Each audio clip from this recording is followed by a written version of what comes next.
بسم اللہ الرحمن الرحیم۔ اسلامک بول آفیشل میں خوش آمدید۔ ایک دفعہ اللہ تعالیٰ نے حضرت اسرائیل علیہ السلام سے پوچھا، تجھے کسی کی جان قبض کرتے ہوئے رحم بھی آیا ہے؟ حضرت اسرائیل علیہ السلام نے عرض کیا، الہی میرا ہر ایک کی روح قبض کرتے وقت دل دکھتا ہے، مگر تیرے حکم کی سرتابی کی مجال کہاں؟ ہاں، ایک واقعہ ایسا گزرا ہے جس کا دکھ میں ابھی تک نہیں بھلا سکا۔ وہ غم ایسا ہے جو تنہائی میں بھی میرے ساتھ رہتا ہے۔ ایک جہاز سمندر میں سفر کر رہا تھا، وہ تیرے حکم سے ایک بھنور میں پھنس گیا۔ اس طرح تھوڑی دیر بعد وہ جہاز تباہ و برباد ہو گیا۔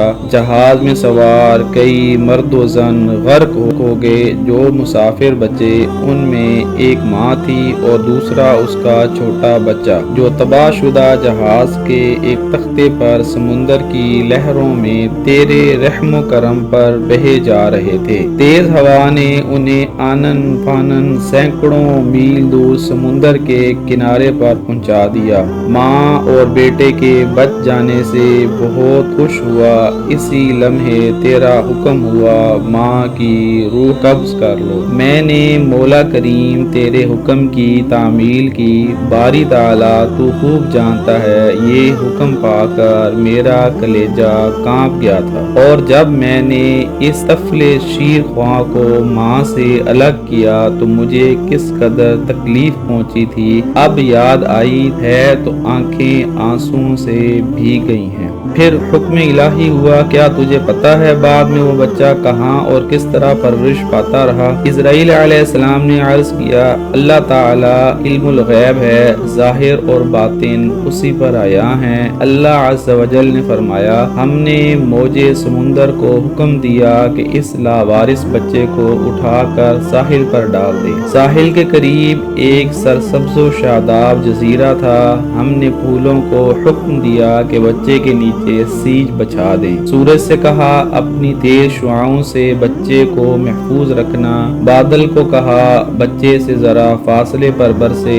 درختوں کی شاخیں خود بخود جھک کر پھل اور ان کا رس اس کے منہ میں ڈال دیتی۔ جزیرے میں ایک شیرنی کی ہم نے ڈیوٹی لگا دی، وہ روزانہ اسے دودھ پلاتی۔ شیرنی کے خوف سے کوئی جانور بچے کے پاس نہیں آ سکتا تھا۔ اس جزیرے میں ہم نے خوشنو اور حسین پرندے بھیجے جو ہر وقت چہچہاتے تاکہ بچے کا دل پریشان نہ ہو۔ ہوا کو حکم دیا کہ اس پر سے آہستہ گزرے تاکہ اس کو کوئی تکلیف نہ ہو۔ اے اسرائیل علیہ السلام، وہ تنہا اور بظاہر بے یار و مددگار بچہ پرورش پا کر خوب صحت مند اور بہادر ہو گیا۔ ہم نے اس کے پاؤں میں کبھی کانٹا بھی نہ چبھنے دیا۔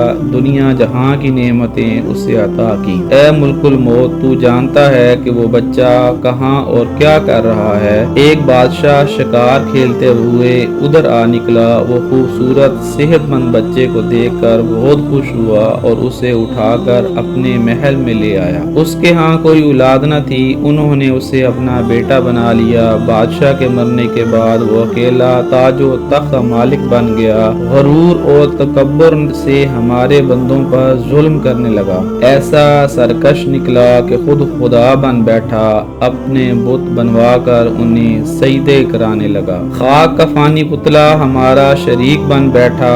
آخر ہم نے اس کی بہتری کے لیے اپنے خلیل ابراہیم علیہ السلام کو اس کے پاس بھیجا۔ اس ظالم نے ہمارے پیارے کو بھی آگ میں پھینک دیا۔ اسرائیل علیہ السلام نے عرض کیا، اے مخلوقات کے خالق، تیرے بھید تو ہی جانے۔ میں اس سرکش بچے کی حالت سے بے خبر ہونے کی وجہ سے دل میں خیال اور ملال لاتا رہا۔ اے اسرائیل علیہ السلام، اس بچے نے میرا کیا شکریہ ادا کیا؟ وہ بچہ نمرود بن کے اس وقت ایک بڑے ملک کا بادشاہ ہے، اور اس نے میرے خلیل حضرت ابراہیم علیہ السلام کو آگ کے الاؤ میں جھونکا ہے، اور اب خدائی کا دعویٰ کر کے لوگوں کو میری راہ سے ہٹاتا ہے اور حکم نہ ماننے والوں کو سخت سزا دیتا ہے۔ اس واقعے سے ہمیں یہ سبق ملتا ہے، اے خدا کے بندے، تو اپنی اصلاح کر لے، نفس کو قید و بند میں رکھ۔ نفس یقیناً ایک خونی درندے کی مانند ہے، اگر یہ احسان فراموش ہو جائے تو مثل نمرود بن جاتا ہے۔